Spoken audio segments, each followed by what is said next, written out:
السلام علیکم، میں نادرہ شعیب۔ عزیز طلبہ و طالبات، آج میں آپ کے لیے ایک دلچسپ کہانی لے کر آئی ہوں۔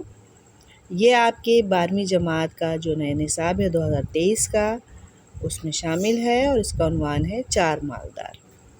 اسے حیدر بخش حیدری نے لکھا۔ تو آئیں ذرا حیدر بخش حیدری کا مختصر تعارف جانتے ہیں۔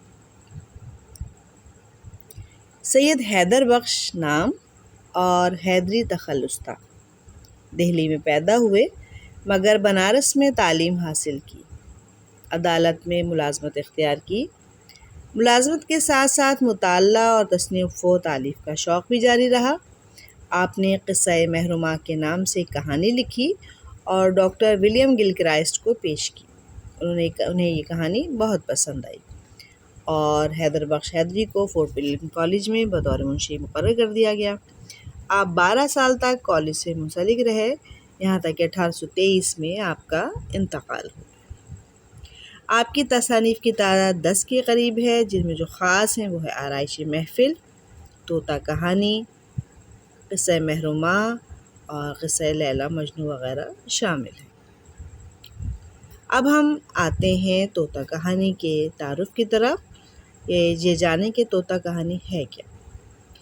4 مالدار نامی سبق دراصل طوطا کہانی نامی کتاب میں موجود ہے۔ خجستہ اور میمون میاں بیوی تھے۔ میمون اکثر سفر تجارت پر رہتا، جس سے خجستہ ناخوش رہتی۔ اسی دوران اس کی ملاقات ایک شہزادے سے ہوئی۔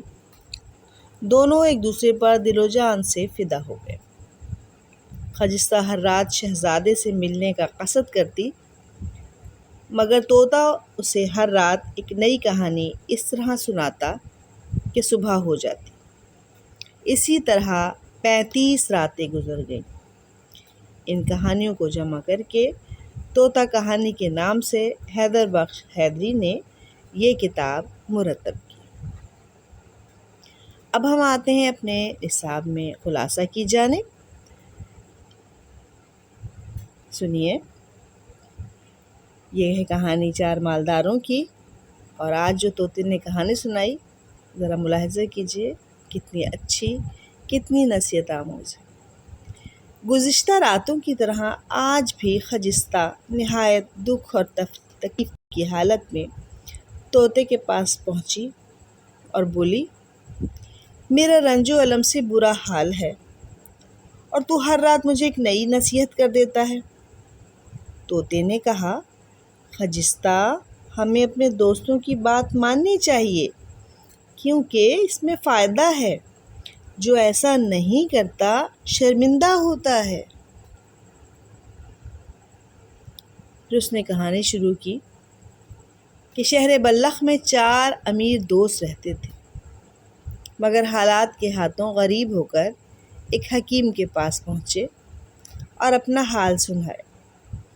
حکیم صاحب کو ان پر بڑا ترس آیا۔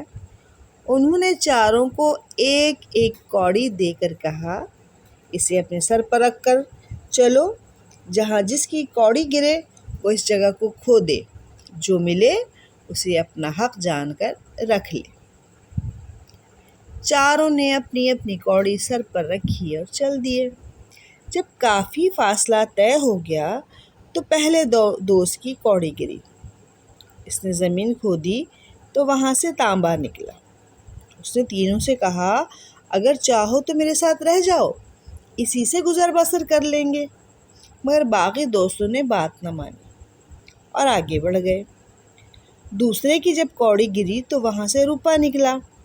اس نے باقی دونوں کو مشورہ دیا کہ مل کر اسی سے گزارا کر لیتے ہیں، مگر باقی دونوں نہ مانے اور سفر جاری رکھا۔ تیسرے دوست کی جہاں کوڑی گری وہاں سے سونا نکلا۔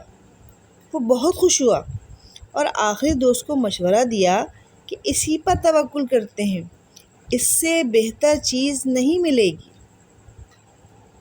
مگر آخری دوست نے لالچ کی اور بولا، ہو سکتا ہے آگے جاؤں تو قیمتی پتھر مل جائیں۔ یہ کہہ کر آگے بڑھ گیا، مگر جب اس کی کوڑی گری وہاں زمین کھودنے پر لوہا نکلا۔ اب تو بہت شرمندہ ہوا۔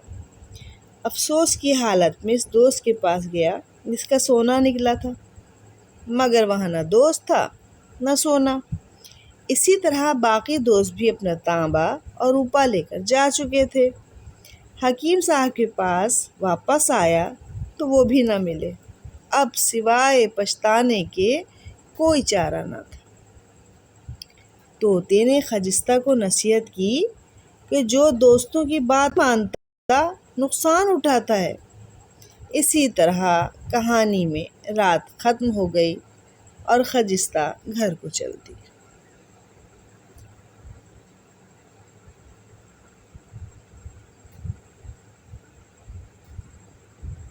رکنا ہوتا ہے نا۔